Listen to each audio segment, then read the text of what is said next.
Welcome back to the Nephilim Expedition channel. Episode 2, The Nephilim. Between the years 668 BC and 627 BC, Ashurbanipal II reigned in Mesopotamia, an Assyrian sovereign who had a challenging reign, and thus spent his last years at war. He was the first king to acquire the necessary instruction to use cuneiform writing on clay tablets, taking great care to preserve his name for posterity. Probably, he was the first ruler to combine the cruelty of the sword with the politeness of writing and reading. However, the modern world only became aware of who Ashurbanipal II was when, in 1842, English archaeologists, under the coordination of Henry Layard, discovered the ruins of the Royal Palace Library in the ancient city of Nineveh, present-day Kuyunjik, in Mosul, Iraq. Among the various findings, archaeologists discovered 25,000 tablets, which, it was discovered 100 years later, with the help of the French archaeologist Denis Schmant-Besserat, responsible for their translation, turned out to be related to all matters concerning Mesopotamian society. But not only that, among them, there were a little over a dozen tablets that dealt with the creation of the universe and galaxies, the exploration of Earth by extraterrestrial beings, the evolution of the human species from a primitive simian being, the relationship of these beings with the human species, how these beings have been treated as gods up to the present day, and all the wars they caused while they were on our planet. However, it was only with the assistance of the Assyriologist Zechariah Sitchin that these tablets were finally interpreted and understood. Thus the question posed in 1968 by Erich von Däniken when he released the bestseller Chariots of the Gods, a question that left that generation in a state of perplexity, could finally be answered by Zechariah Sitchin in 1976. Yes, the gods we knew were the ancient astronauts from Nibiru. After compiling the Sumerian writings, Enuma Elish, Atrahasis, Epic of Gilgamesh, Era, Epos, and other texts that were discovered and translated, Zechariah Sitchin treated us to the bestseller, The 12th Planet, along with other titles he referred to as the Earth Chronicles. He also presented the Lost Book of Enki, in which he made public the memories and lamentations of the extraterrestrial Enki, the Nephilim, whom we have come to call the Creator, even though he did not act alone and did not create anything through supernatural means. In his Lamentations, Enki narrates the desolation that befell the earth and its inhabitants after a nuclear war was instigated by his son, Marduk, which occurred in the Middle Eastern region, involving both the Nephilim and the Earthlings. It's Enki's memories, recounted in this book, that help clarify for all of us what creationist and evolutionary theories failed to elucidate.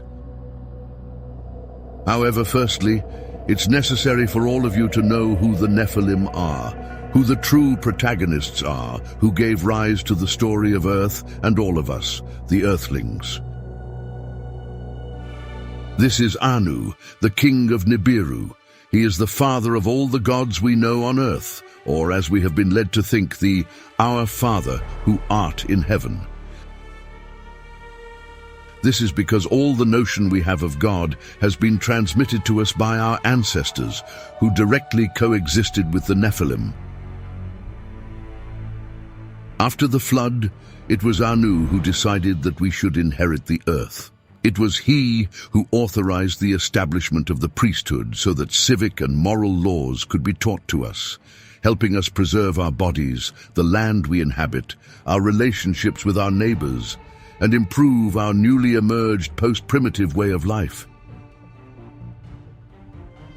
It was Anu who consented for us to name our first earthly king. It was he who granted the Sumerians the right to create the first post-Diluvian civilization. This is Alalu. In the Christian narrative, he is part of the amalgam used in the formation of the biblical and mythical character Satan. Alalu had an ambitious nature, an individual endowed with much knowledge, but who ended up letting ego and greed for power lead him to conspire and usurp the throne of Nibiru through a rebellion. And once he had seized power by force, he maintained it through lies about his lineage, ultimately leading the planet to depletion and chaos. For believers, Alalu was the rebellious angel who wanted to take the place of God. Dethroned by Anu in a physical battle, he fled to Earth, where he reigned for thousands of years, until challenging Anu once again and losing decisively.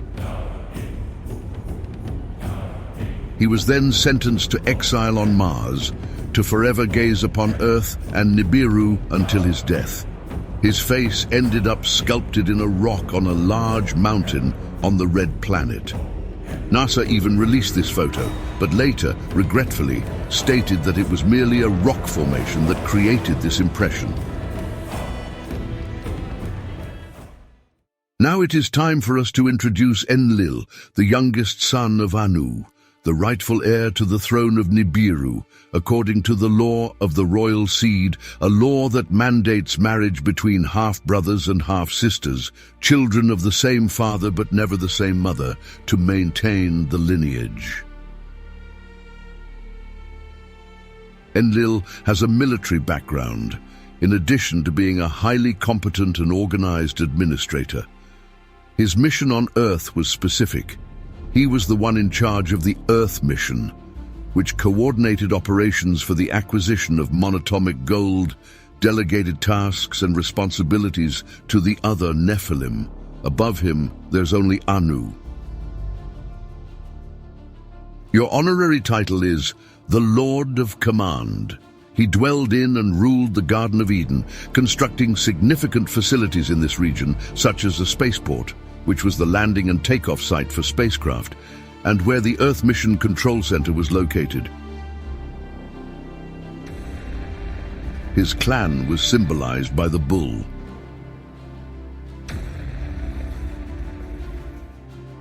Of all the Anunnaki, he was the only one who stood against the acceleration of the evolutionary process of Homo erectus, foreseeing the disorder that this would entail.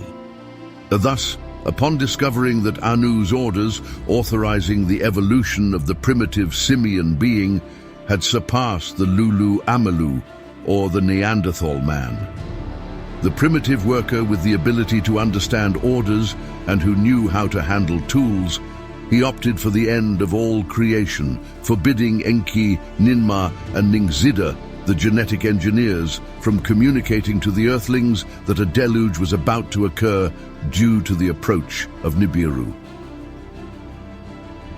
However, their plan ended up being thwarted by the intervention of the great creator of all, or architect of the universe, or simply God. Resigned, they established an agreement with the surviving Earthlings so that they, at the very least, would follow 7 basic rules to remain alive and in conditions to progress, instead of pursuing an unrestrained life that would contribute to the devolution of all, as had happened from the generation of Adapa to Noah. Being the natural heir to the throne of Nibiru, and having taken command of the mission in place of Enki, his half-brother, he received from Anu the control of the first region, which encompassed all of Mesopotamia and Canaan. However, he ended up drawing the wrath of his nephew Marduk, who was displeased with the impossibility of inheriting the thrones of Nibiru and Earth. Thus, with attack after attack, he gradually lost the territories of the first region, retaining control only over Greater Israel and Jerusalem. where he established the link between heaven and earth, a connection that persists to this day. Seeing that Marduk was not satisfied with the conquered territories and was dangerously approaching Jerusalem, he eventually authorized Ninurta and Nergal to use nuclear weapons to combat him. However, these weapons destroyed several regions in the Middle East, Asia, and Africa, in addition to putting an end to Sumerian civilization. Dismayed, he was guided by the messenger of the great creator of all to choose a man to preserve his legacy, protect the first region, and form a nation that would serve as a model for all other nations that worshipped other Nephilim. And the chosen one was Ibrahim, Abraham. After that, guided by Anu, he decided to step aside, letting Marduk rule the earth during his era, the Age of the Ram. This is Enki, Anu's firstborn, a prince without the right to the throne by the law of royal succession for being the son of a concubine. Enki is a great scientist and was sent to Earth precisely to solve the problem of Nibiru by extracting monatomic gold from the planet and sending it there. It was he who observed the rotations of the moon and the path of the sun, and later defined the count of years and months for Earth. Basically, all we know about every field of science has had his direct influence. Endowed with great knowledge, he suggested and conducted the genetic experiment that evolved Homo erectus into Neanderthal man, replacing the Anunnaki workers with a race of clones called the Adamic race. He was also responsible for teaching mathematics, writing and music to the Earthlings. Enki, known as the Lord of the Earth, it was he who provided the seed for the creation of the first biblical Adam, the Adamu. It was he who donated stem cells so that Adamu could procreate, evolving from Neanderthal to Cro-Magnon. It was Enki who copulated with 2 Cro-Magnon females, giving rise to Adapa, the second biblical Adam, until finally reaching the most perfect being of all, generating Noah. Guided by a messenger of the great creator of all, it was he who assisted Noah with the project of a great vessel capable of facing the flood.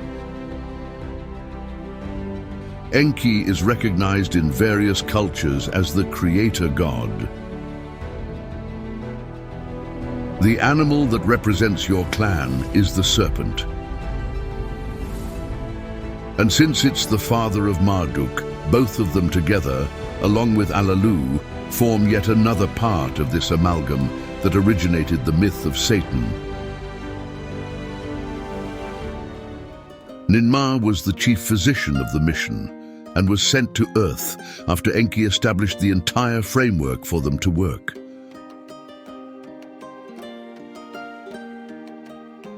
Along with her, there was a team of assistants and nurses who took care of the Nephilim that fell ill due to work in the swamps and in the monatomic gold extraction mines. It was by her initiative that the Earthlings gained access to a collection of seeds which were planted in the Garden of Eden, in Baalbek, in Egypt, and everywhere they had been before and after the deluge. Known for her conciliatory and mediating character, it is she who takes the oath after the Great Flood, ensuring that humanity will never again be prevented from taking precautions before any catastrophe. Through her initiative, the clans of Enki and Enlil attempted to come together by dividing the habitable lands. Your abode, built by Ninurta, was located in a neutral zone atop Tilman, a mountain situated in the Sinai Desert in Arabia, near Midian, where Moses found rest and refuge with Yitro Jethro, his father-in-law, after fleeing from Egypt. Ninmah was also known as Ninhursag, mother of gods and of men. In the genetic experiment proposed by Enki, It was she who donated the womb to generate the Adamu, thus also being called Ninti, which means Lady of Life, and by the diminutive Mamu, a precursor word to the term mommy. This is Ningzida, the second son of Enki, younger than Marduk. With great scientific knowledge, Ningzida was summoned by Enki to work in the House of Life in southern Africa. Together, father and son studied the creatures of the planet, the cycles of the earth, and even discovered the cure for the ailments caused by the atmosphere in the Nephilim. He was of fundamental importance to the genetic engineering that led to the Neanderthal man, creating the template for primitive workers. It was also him who suggested that Enki and Ninma's stem cells be transplanted into the couple Adamu and Tiamat, changing their condition from sterile to fertile. Ningzida was responsible for the project and construction of the Giza pyramid in Egypt, where he became known as the god Thoth. In fact, the Sphinx was a tribute that Enki, known in Egypt as Ptah, paid to him. However, Marduk, who was the god Ra in Egypt, claimed the place and waged a war with him that lasted for 300 years until he expelled him from there. The location was strategic for Marduk to attack Enlil. Defeated, Ningzida's fate led him to Mesoamerica, where he became known as Quetzalcoatl, the winged serpent, the god of the Aztecs, and also as Kukulkan, the god of the Mayans. After the conflict that destroyed the Tower of Babel, Ningzida was one of the responsible ones for teaching new languages to the Earthlings. With a temperament that was peaceful up to a certain point and always seeking neutrality, he could move easily between the two clans, adopting a stance of neutrality. However, there is no shortage of reports of human sacrifices among the Aztecs and the Mayans in his honor. Nevertheless, it cannot be stated that it was he who demanded this, being more likely that the earthly beings who worshipped him, always ignorant, believed that if they sacrificed people, he would return to fulfill their requests. Now it's Marduk's turn, the firstborn of Enki with Damkina, Alalu's daughter. For a long time, it was he who commanded the Igigi at the station on Mars, where monatomic gold was sent, and from there to Nibiru. However, after several perigees and apogees of Nibiru crossing our sky in its last passage 13,000 years ago, the planet of the Nephilim caused devastation on Mars, besides, of course, the flood on Earth. Because of this, life on Mars became so unbearable that the station needed to be deactivated. Thus, Marduk and the Igigi returned to Earth, where they initiated a project of power and conquest of the lands that were under the control of other Nephilim. In Egypt, he became the god Ra. However, he was also Amun, the Invisible One, invisible because he simultaneously ruled in Babylon, vanishing from Egypt. Marduk never accepted that he or Enki were passed over for the succession of the throne of Nibiru because of the law of the seed. Because of this, he decided that he would inherit Earth in any way possible and would confront the leadership of his uncle Enlil. Thus, he strategically married Sarpanit, uniting the Earthlings with the Igigi, becoming solely responsible for all the wars among the clans, the greatest of which was the nuclear war that devastated the once lush region of the Middle East, leaving a significant portion of it desertified. The outcome of the war weighed so heavily on Enlil that he decided to withdraw. It can be said that Marduk emerged victorious from this war, and with Enlil's departure, he finally became the most powerful Nephilim in that region and on Earth, much to the dismay of all the other peoples.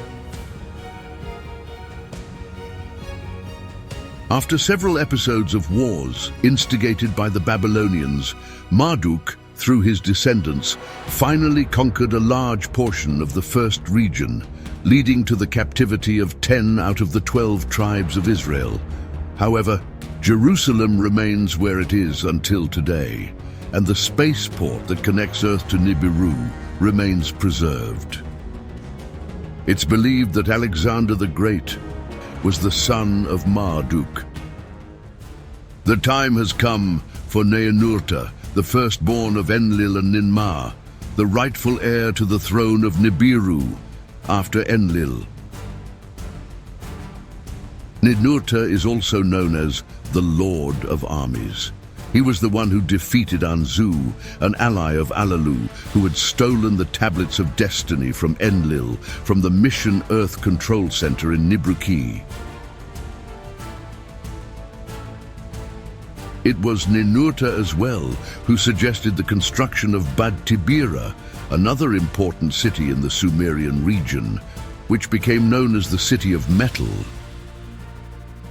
It was in this city that the Anunnaki refined all the materials extracted from the land and the waters, facilitating the sending of monatomic gold to Mars.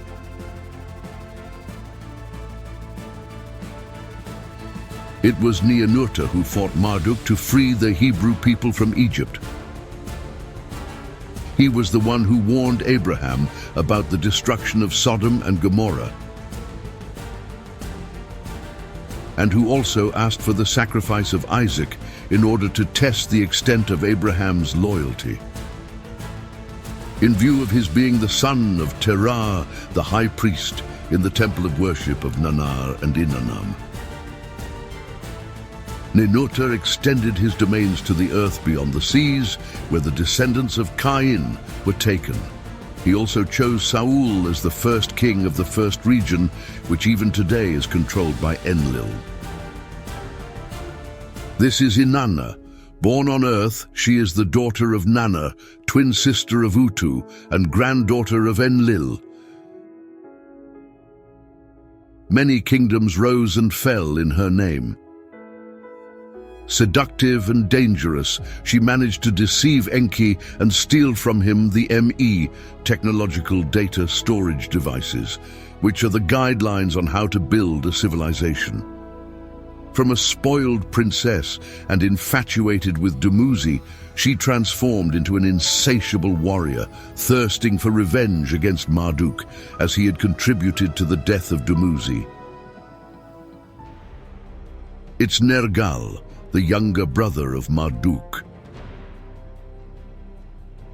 The two never got along, and Marduk's excesses, to the point of harming the clan itself, contributed to the death of Dumuzi, to the expulsion of Ningzida from Egypt, as well as attempts to conquer the territories of Enlil, Nannar, and other cousins, fueled the rivalry that already existed between them, culminating in the destruction of the cities of Ur, Mohenjo-Daro, which appears in Hindu legends, the biblical Sodoma and Gomorrah, and the elimination of the Sumerian civilization in an episode known as the Era Epos, or the Epic of Era, which was another epithet for Nergal.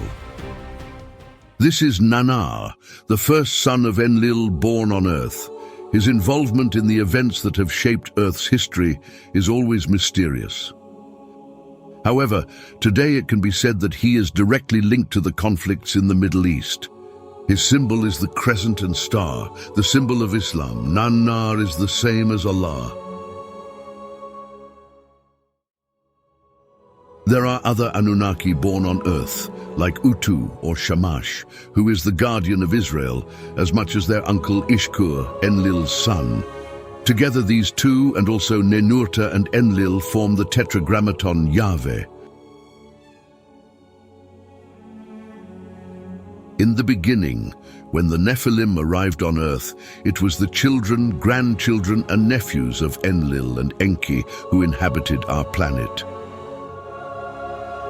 However, not only them, but also the Igigi generated hybrid offspring with the Earthlings, and to this day, since the departure of Enlil, they all vie for control of Earth and its inhabitants. All of them influenced civilizations on every continent, and even today, they are still worshipped as gods, represented in sculptures and taught as part of a people's culture. Don't miss the next video in this series of episodes with further explanations. If you enjoyed this video, don't forget to like and share it on your social networks, so that we can continue to bring this relevant content to those who wish to wake up and free themselves from the Matrix.